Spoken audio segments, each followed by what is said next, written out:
installe-toi, mets-toi à l'aise, confortablement sur ton canapé, dans ta chambre, comme tu veux, et on va discuter.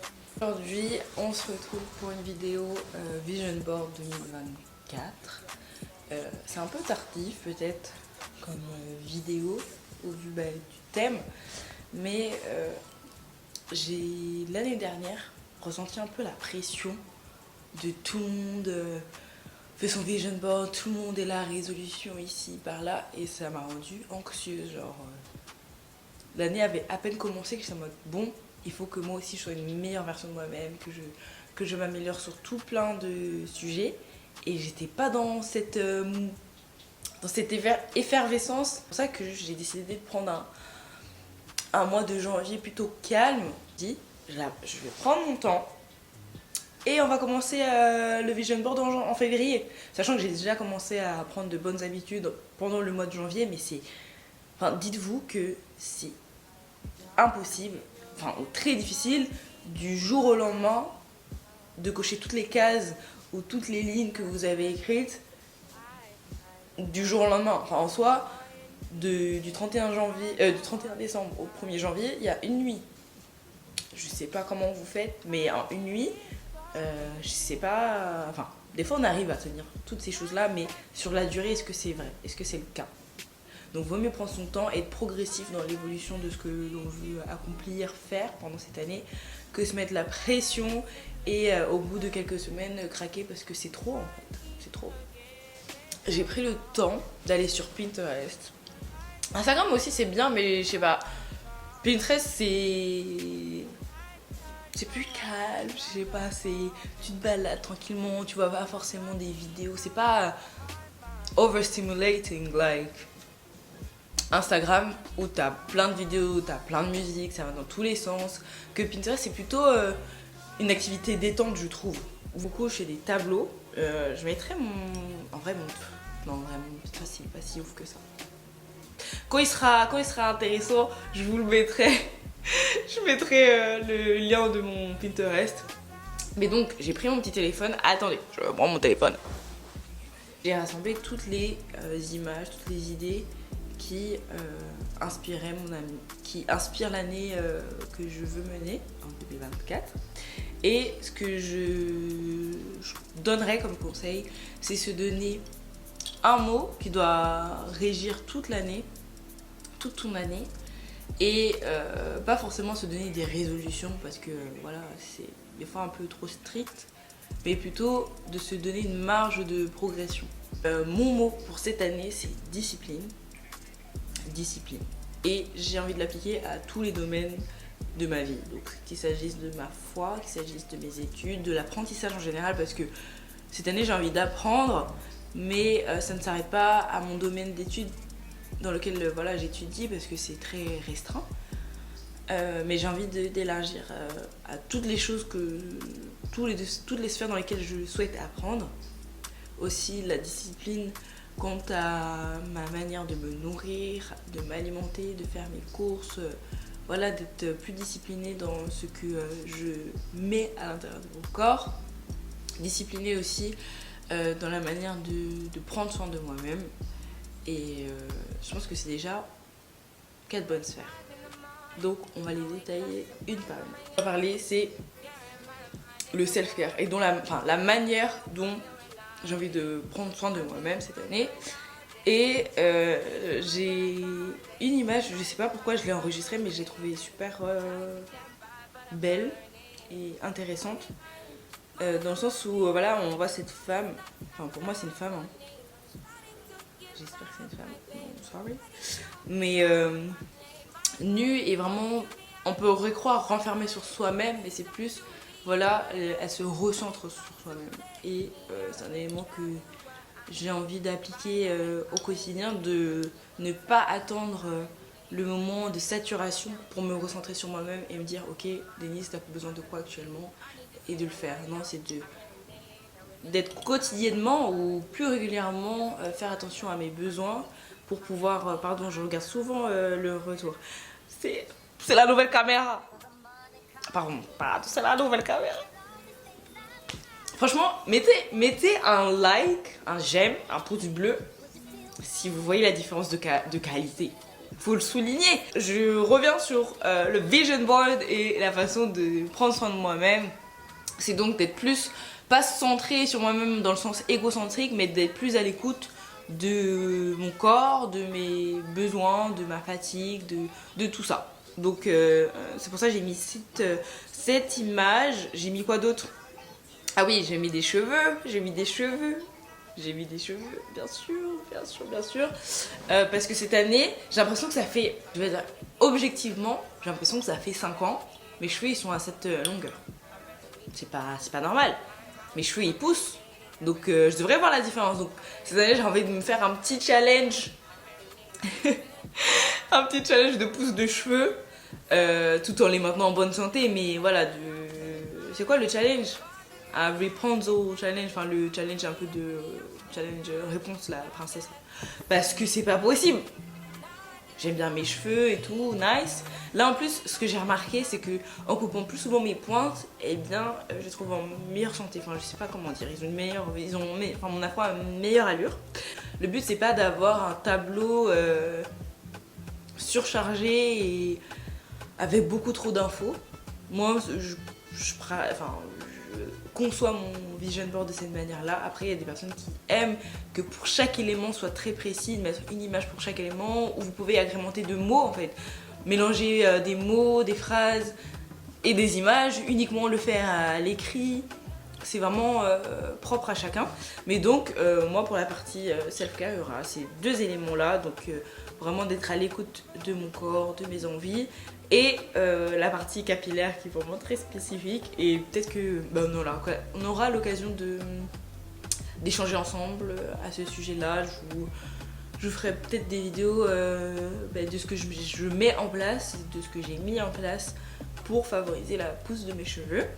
Passons à la partie foi, l'élément sur lequel je dois et je veux progresser, et bien parce que eh bien c'est ce qui vient supplanter ta foi, parce que plus tu apprends à connaître Dieu à travers sa parole, plus tu t'accroches à lui. Et donc je veux m'accrocher d'autant plus à mon Dieu, et ça passe par là. Donc des fois en fait il faut arrêter de dire ouais là j'ai pas envie, là je suis fatiguée. Non, il faut être discipline, il faut être strict. Donc je crois que je serai stricte en 2024, surtout à ce sujet-là. Et ça me fera d'autant plus de bien que de l'aide, parce que je sais que je verrai la différence, je verrai le avant-après.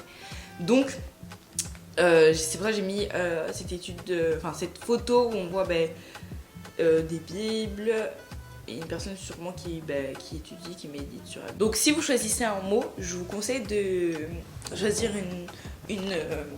comment ça s'appelle? Un proverbe, une expression, une phrase, un verset qui illustre ou qui détaille ce mot en question. Donc pour moi, la discipline, j'ai choisi le verset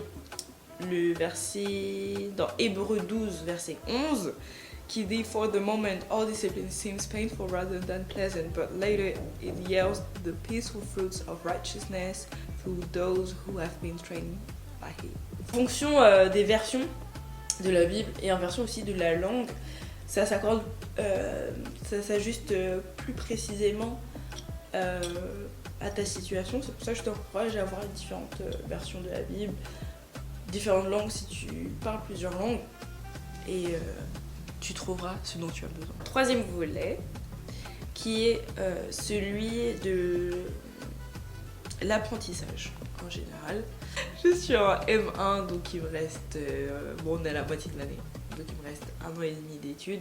Et après, finito, pipo, il n'y a pas de hasta luego. Donc dans la partie académique, je veux réussir mon master, et si possible avec... Enfin non, c'est pas si possible, je veux réussir mon master avec de bonnes notes. Cette année, je veux apprendre sur bon nombre de sujets.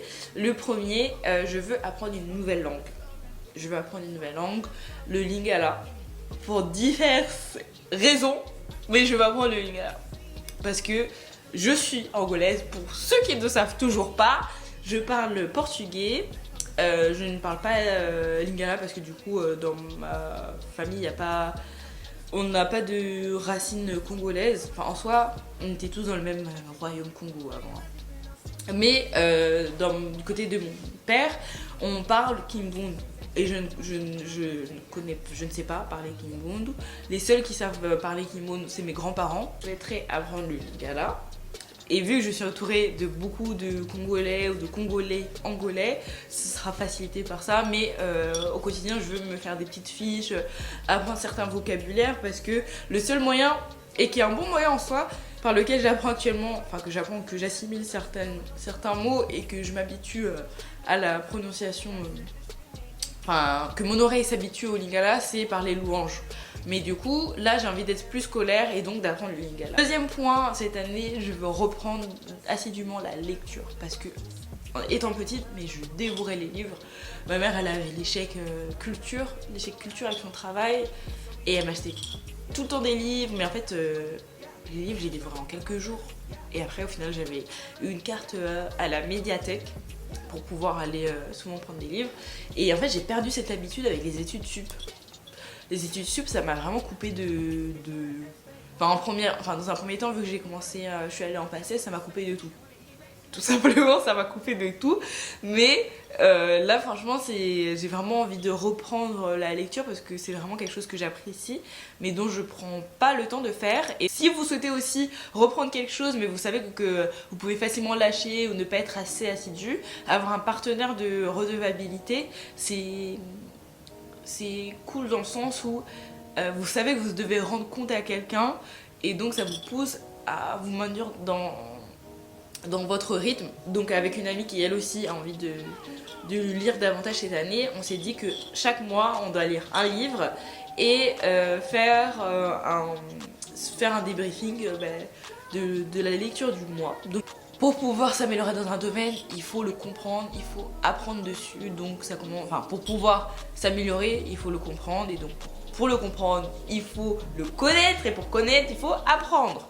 Donc j'ai envie d'apprendre davantage sur tout ce qui est outils financiers, les produits financiers, la meilleure façon d'épargner, les éléments comme les frais de banque, ce à quoi il faut faire attention, tous ces éléments-là pour devenir prospère. Je veux apprendre à cuisiner, à varier les recettes. Enfin, je sais pas pour vous, mais une fois qu'on a quelques recettes en tête, certains plats qu'on fait souvent, eh bien on s'habitue à les faire. Or j'ai envie d'expérimenter plus, de travailler plus les légumes, enfin d'explorer davantage. Vraiment qui est frustrant, je ne sais pas pour vous, en fonction de en fonction de si vous buvez ou pas, ou même des fois il y a des personnes je pense qui boivent de l'alcool mais qui des fois n'ont pas envie on a été coupé. D'ailleurs, je parlais de quoi? Je parlais des cocktails. Tu vas au resto, t'as le choix entre Mojito sans alcool, Virgin Pina Colada, Virgin on the beach, et quoi d'autre? Cocktail de jus de fruits. Mais un cocktail de jus de fruits, je le fais à la maison, je prends les jus de fruits, je mélange... Non, nous on veut des trucs élaborés. On mérite aussi d'avoir des breuvages, des boissons élaborées. Je vous conseille d'ailleurs, sur Netflix, après ils font des cocktails avec alcool, mais il y a un concours justement de mixologie. La série c'est Drink Masters, donc en français, je sais pas s'ils l'ont traduit en français ou pas, je crois que c'est quand même le même nom en français. Et franchement c'est top.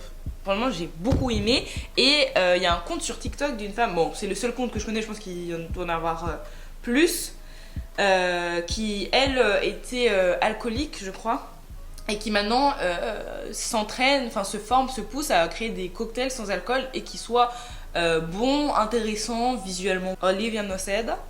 Donc sur TikTok si vous voulez avoir d'autres exemples. Et franchement j'ai vu qu'à Maxi Bazar ils avaient tous les éléments pour faire des cocktails et tout, comme les shakers, tout ça. Donc il y a moyen que je me procure ça et que on se fasse plaisir tout simplement. Oh, mais non, franchement j'ai dit ouais, pas de résolution, pas de truc trop tranché où tu te sens obligé, c'est anxiogène, c'est trop dur envers soi et tout. Mais par contre j'ai une résolution. Et là je suis obligée de me prendre cette résolution. L'année dernière, j'avais une seule résolution. C'était de parvenir à boire du thé sans sucre. Je vous laisse pas juger ma résolution parce que j'y suis parvenue et n'empêche que ça fait beaucoup de sucre. Mais cette année, ma résolution, c'est arrêter d'être en retard. Oui, c'est ma résolution. J'en ai une seule qui est ferme, c'est ça. Franchement, c'est le retard. Abat le retard, fini le retard. C'est pas beau d'être en retard, j'ai compris ça, c'est bon. C'est pas fashion. C'est quoi le fashionably late? C'est fini. Je serais aussi fashion même si j'arrive à l'heure en fait. Je serais encore plus chic si je suis fashion, chic et que je t'attends. C'est incroyable, vous se dire, mais comment ça? Comment ça, elle arrive en avance, mais elle est bien en avance. J'ai tombé un moment sur mini prédication, je sais plus, qui parlait du retard, au sens où, comment tu peux avoir un esprit de retard, mais vouloir avancer dans ta vie, mais t'arrives en retard dans tout ce que tu fais. C'est pas possible, c'est contradictoire. C'est contradictoire. Ce que j'ai remarqué, c'est que je n'aime pas... je ne prends pas le temps de faire les choses, c'est tout le temps dans le rush. Tout le temps dans le rush, je me sens vibrer là. Quand je suis en retard, je dois courir et tout, c'est là où je me sens vibrer. Mais non, c'est agréable aussi de prendre son temps, d'avoir le temps d'arriver, d'avoir le temps de s'installer et tout ça, plutôt que d'arriver en mode non, c'est pas beau. Franchement, c'est pas beau, c'est bon. C'est pas beau. Ah bah le retard. J'ai commencé depuis janvier. Il y a eu des progrès, je suis pas arrivée tous les jours en avance, ni à l'heure, mais je suis beaucoup plus souvent arrivée à l'heure qu'avant. Et donc, c'est un bon début. Donc voilà, ma seule résolution de cette année, c'est de ne plus être en retard. En fait, la vidéo, elle aurait pu se résumer à ça. Arrêter d'être en retard. C'est fini. C'est fini. C'est juste que c'est déjà fini. C'est juste qu'on le voit pas encore visible. C'est pas encore visible dans le monde du visible. Mais dans le monde de l'invisible, le retard c'est fini. Voilà. Je te remercie d'avoir regardé cette vidéo jusqu'à maintenant, d'avoir suivi les raisons pour lesquelles cette année je veux m'améliorer. J'espère que toi aussi tu es rentré calmement et apaisé dans cette nouvelle année, que tu ne te mettes pas la pression de battre tous les records. J'espère que cette vidéo t'a permis de te relaxer, de te poser, de te dire ok, c'est vrai que tout le monde est là dans cette effervescence, mais moi, de quoi j'ai besoin, dans quoi je sais que je veux m'engager et que je peux m'engager, parce que de se mettre trop d'objectifs, et bien en fait, c'est stressant. C'est la meilleure manière de ne pas les atteindre et donc d'être déçu en fait. Donc, vaut mieux en avoir moins, mais de les atteindre. Donc, si cette vidéo t'a plu, je t'invite à t'abonner, je t'invite à aimer cette vidéo, à l'envoyer à quelqu'un que tu veux encourager pour cette année 2024. Et je t'encourage à revenir pour la prochaine vidéo et je serai ravie de te revoir ici. Et bisous!